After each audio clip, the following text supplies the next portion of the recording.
आज है 13 फरवरी। सुनते हैं आज के प्यारे बाबा के साकार रूप से चले हुए मधुर महावाक्य। बाबा कहते हैं, मीठे बच्चे, यहाँ तुम्हारा सब कुछ गुप्त है, इसीलिए तुम्हें कोई भी ठाठ नहीं करना है। यहाँ संगम पर तुम्हारा सब कुछ गुप्त है, इसीलिए तुम्हें कोई भी ठाठ माना आराम पसंद होकर रहना, बहुत ऐशो आराम से रहना, इसको कहते हैं ठाठ। तो ये नहीं करना है, अपनी नई राजधानी के नशे में रहना है। आज का प्रश्न है, श्रेष्ठ धर्म और दैवी कर्म की स्थापना के लिए तुम बच्चे कौन सी मेहनत करते हो?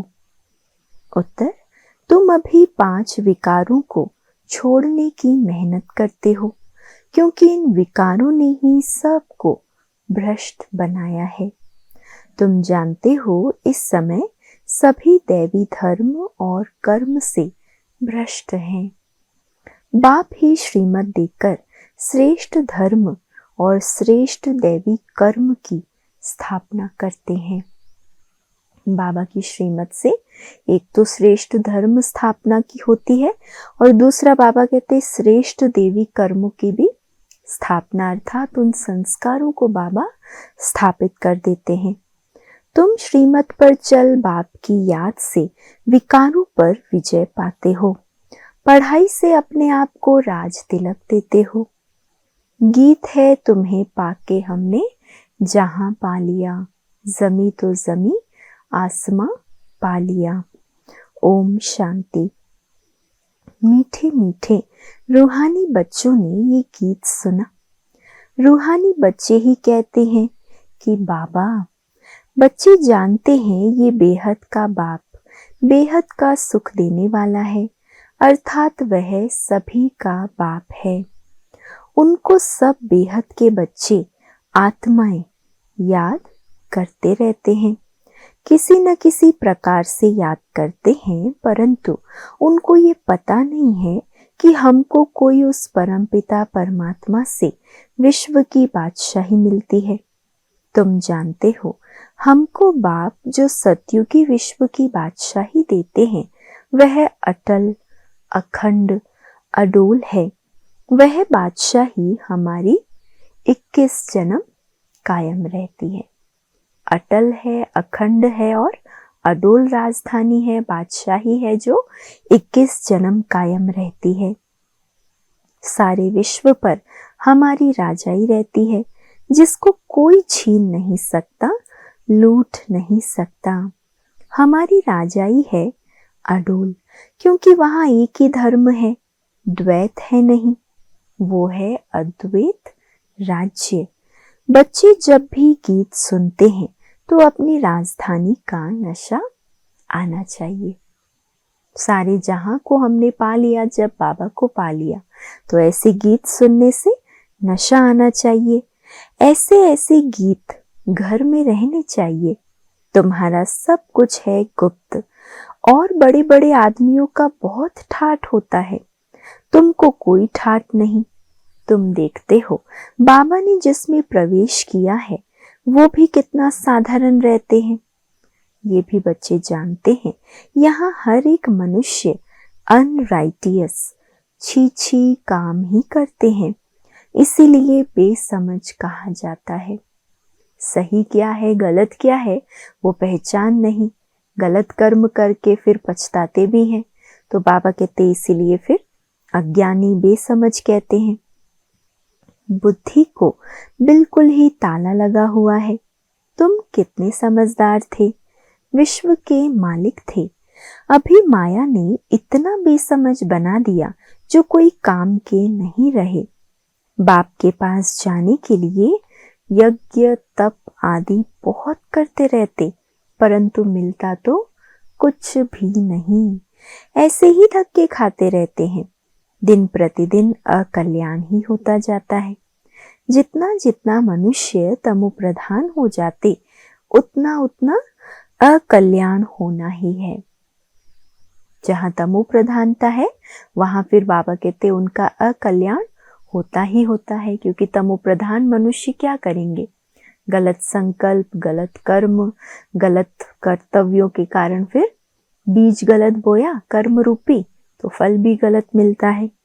ऋषि मुनि जिनका गायन है वो पवित्र रहते थे, नीति नीति कहते थे। अभी तमो प्रधान बन गए हैं तो कहते हैं शिवोहम तत्त्वम, सर्वव्यापी है, तेरे मेरे में सब में है। वो लोग सिर्फ परमात्मा कह देते हैं, परम पिता कभी नहीं कहेंगे। परम पिता उनको फिर सर्वव्यापी कहना ये तो रॉन्ग हो जाता है, इसलिए फिर ईश्वर व परमात्मा कह देते। पिता अक्षर बुद्धि में नहीं आता है, करके कोई कहते भी हैं तो भी कहने मात्र। अगर परम पिता समझे तो बुद्धि एकदम चमक उठे, माना बुद्धि में एकदम वो खुशी, वो नशा आ जाए कि परम पिता हमारा पिता, तो वो खुशी आनी चाहिए ना। बाप स्वर्ग का वर्षा देते हैं, वो है ही हेवनली गॉड फादर। जैसे छोटा बच्चा कैसे अपने माँ बाप को देखकर एकदम चमक जाता है, माना चेहरा ही उसका खुश हो जाता है ना। तो बाबा कहते हेवनली गॉड फादर है, फिर हम नर्क में क्यों पड़े हैं? अब हम मुक्ति, जीवन मुक्ति कैसे पा सकते हैं? ये किसी की भी बुद्धि में नहीं आता। आत्मा पतित बन पड़ी है। आत्मा पहले सतो प्रधान समझदार होती है, फिर सतो रजोतमो में आती है, बेसमझ बन पड़ती है। अभी तुमको समझ आई है, बाबा ने हमको ये स्मृति दिलाई है। जब नई दुनिया भारत था तो हमारा राज्य था, एक ही मत, एक ही भाषा, एक ही धर्म, एक ही महाराजा महारानी का राज्य था। फिर द्वापर में वाम मार्ग शुरू होता है, फिर हर एक के कर्मों पर मदार हो जाता है। कर्मों अनुसार एक शरीर छोड़ दूसरा लेते हैं। अभी बाप कहते हैं मैं तुमको ऐसे कर्म सिखाता हूँ जो 21 जन्म तुम बादशाही पाते हो। भल वहां भी हद का बाप तो मिलता है, परंतु वहां ये ज्ञान नहीं रहता कि ये राजाई का वर्षा बेहद के बाप का दिया हुआ है। फिर द्वापर से रावण राज्य शुरू होता है, विकारी संबंध हो जाता है और फिर कर्मों अनुसार जन्म मिलता है। भारत में पूज्य राजाएं भी थे तो पुजारी राजाएं भी हैं। सतयुग त्रेता में सब पूज्य होते हैं, वहां पूजा व भक्ति कोई होती नहीं। फिर द्वापर में जब भक्ति मार्ग शुरू होता है तो यथा राजा रानी तथा प्रजा पुजारी भक्त बन जाते हैं। बड़े से बड़ा राजा जो सूर्यवंशी पूज्य था वही पुजारी बन जाते हैं। अभी तुम जो वाइसलेस बनते हो उनकी प्रारब्ध 21 जन्म के लिए है। फिर भक्ति मार्ग शुरू होता है, देवताओं के मंदिर बनाकर पूजा करते रहते हैं। ये सिर्फ भारत में ही होता है। 84 जन्मों की कहानी जो बाप सुनाते हैं ये भी भारतवासियों के लिए है, और धर्म वाले तो आते ही बाद में हैं। फिर तो वृद्धि होते होते ढेर के ढेर हो जाते हैं।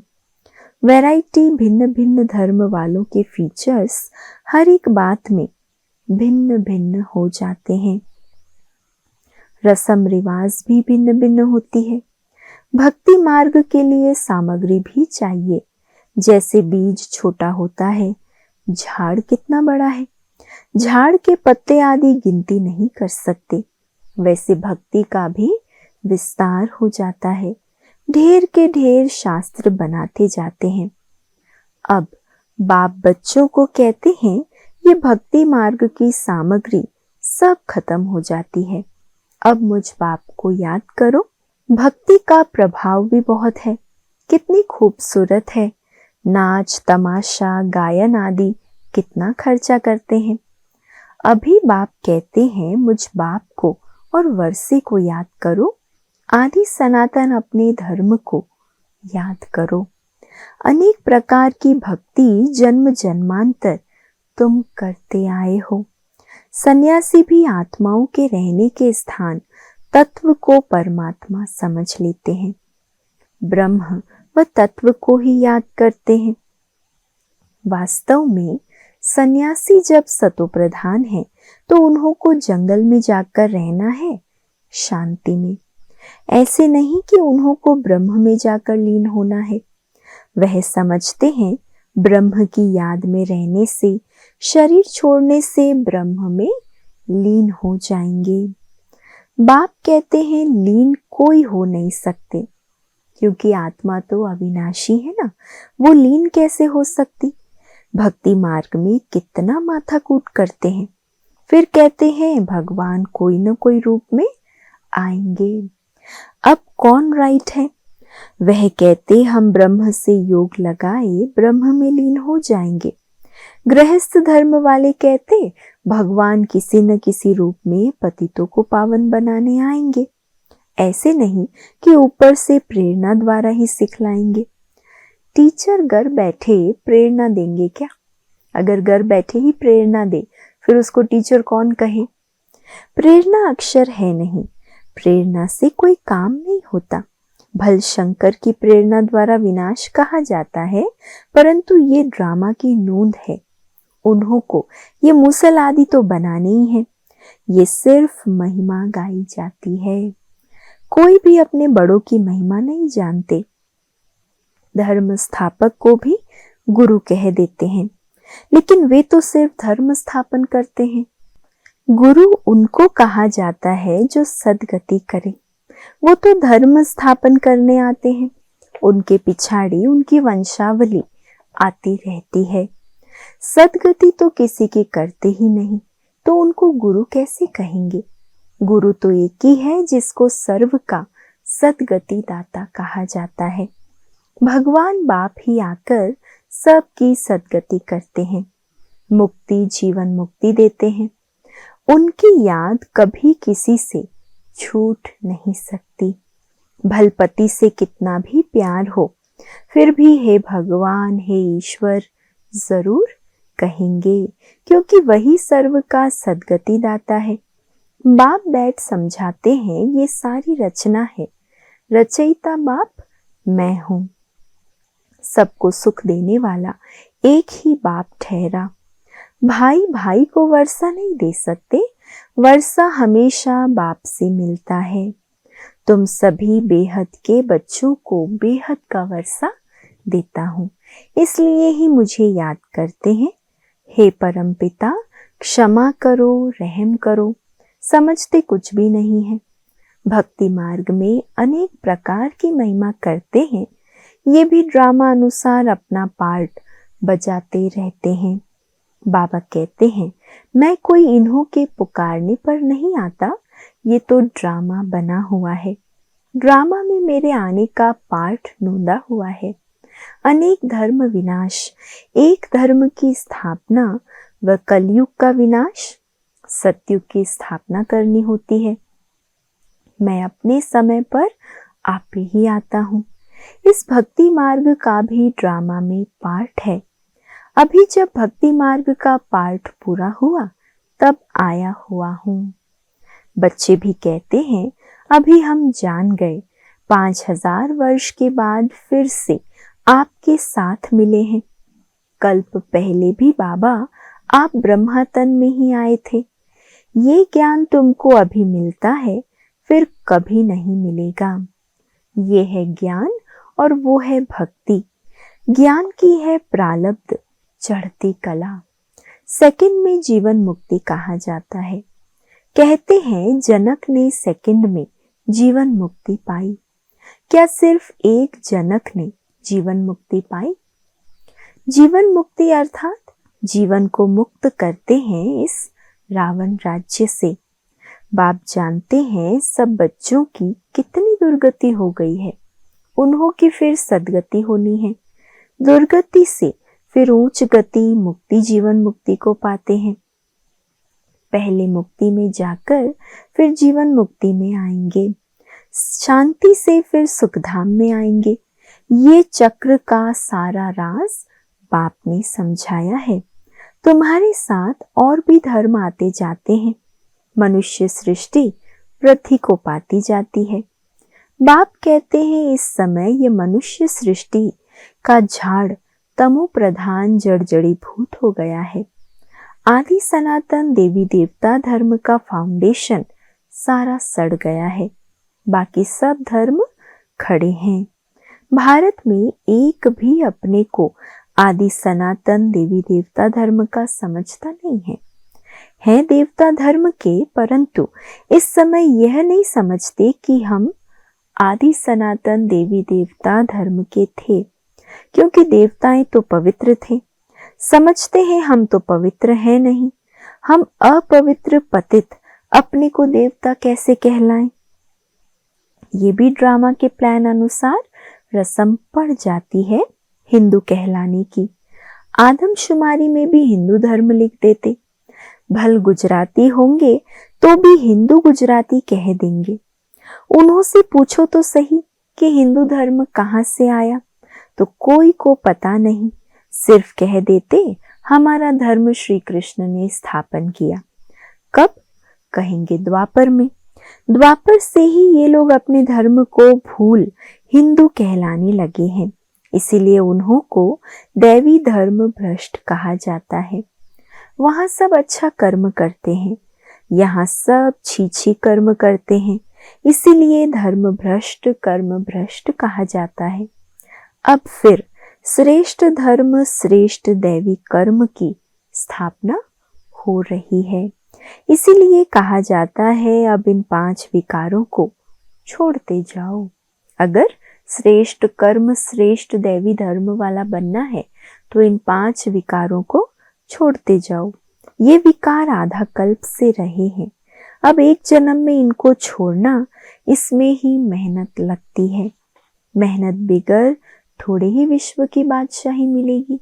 बाप को याद करेंगे तभी अपने को तुम राजाई का तिलक देते हो, अर्थात राजाई के अधिकारी बनते हो। जितना अच्छी रीति याद में रहेंगे, श्रीमत पर चलेंगे तो तुम राजाओं का राजा बनेंगे। पढ़ाने वाला टीचर तो आया है पढ़ाने, ये पाठशाला है ही मनुष्य से देवता बनने की। नर से नारायण बनाने की कथा सुनाते हैं। ये कथा कितनी नामी ग्रामी है। इनको अमर कथा, सत्यनारायण की कथा, तीजरी की कथा भी कहते हैं। तीनों का अर्थ भी बाप समझाते हैं। भक्ति मार्ग की तो बहुत कथाएं हैं। तो देखो गीत कितना अच्छा है। तुम्हें पाके हमने जहां पा लिया। बाबा हमको सारे विश्व का मालिक बनाते हैं, जो मालिक बना कोई लूट ना सके। अच्छा, मीठे मीठे सिकी लधे बच्चों प्रति मात पिता बाप दादा का याद प्यार और गुड मॉर्निंग। रूहानी बाप की रूहानी बच्चों को नमस्ते और हम सब रूहानी बच्चों की रूहानी मात पिता बाप दादा को याद प्यार, गुड मॉर्निंग और नमस्ते। शुक्रिया बाबा, शुक्रिया। धारणा के लिए आज का मुख्य सार है, पहला, सदा ये स्मृति रखनी है कि हम एक मत, एक राज्य, एक धर्म की स्थापना के निमित्त हैं, इसीलिए एक मत होकर रहना है। हम किसके निमित्त बने हैं? एक मत, एक राज्य, एक धर्म की स्थापना के निमित्त हैं, इसीलिए एक मत होकर रहना है।